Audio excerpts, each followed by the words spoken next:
I was one of those guys just afraid of the doctor. So I wasn't going for a regular checkup.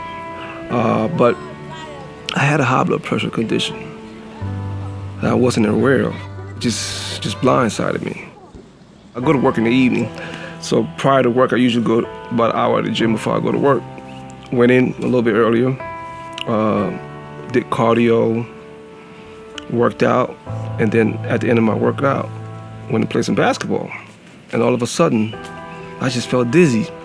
And I started holding on to the wall, holding on to my friends. He said, lift your left hands, and I barely could move my left hands. So he said, immediately call 911, his guy having a stroke. And I remember the paramedics coming by and they said, they ain't able to save this guy, we have to airlift him immediately to Grady Hospital. I mean, it was a blood clot to the brain. It was a major, major stroke. So they had to go through my body, up in my brain, and take out the blood clot. The most common type of stroke is when an artery is blocked. When that artery is blocked, then blood flow can't get to the brain, and that part of the brain stops working. If that part of the brain stops working, then you have symptoms like weakness on one side of the body or difficulty speaking. Stroke is the 5th leading cause of death for all Americans, including African Americans, but African Americans are twice as likely to have a stroke compared to whites. Grady was really good to take good care of me. Even today, they still do. They follow up with me after the hospital and make sure everything was okay. Hardest time I had, changing my diet. I think it was the hardest time. I mean, like I said, after 40 years of eating a certain way, all of a sudden to change that. But I think it's a change for life. Prior to my stroke, I didn't eat a lot of fruits and vegetables at all. Today, 2 to 4 pieces of fruits a day and vegetables 2 to 3 times a day.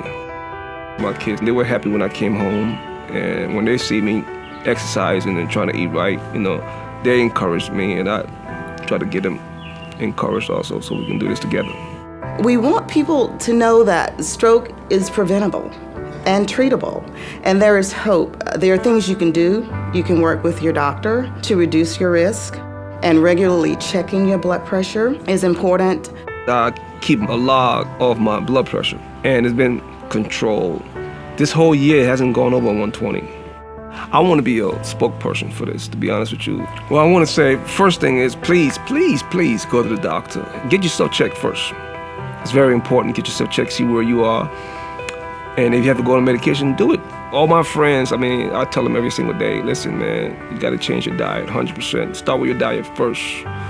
And then just gradually start walking, start getting this exercise. So all my friends, you know, I'm an advocate of being healthy and eating right now. And I think what motivates me the most is my 4 kids. I want to be able to see them grow up, go to college, you know, have their own family.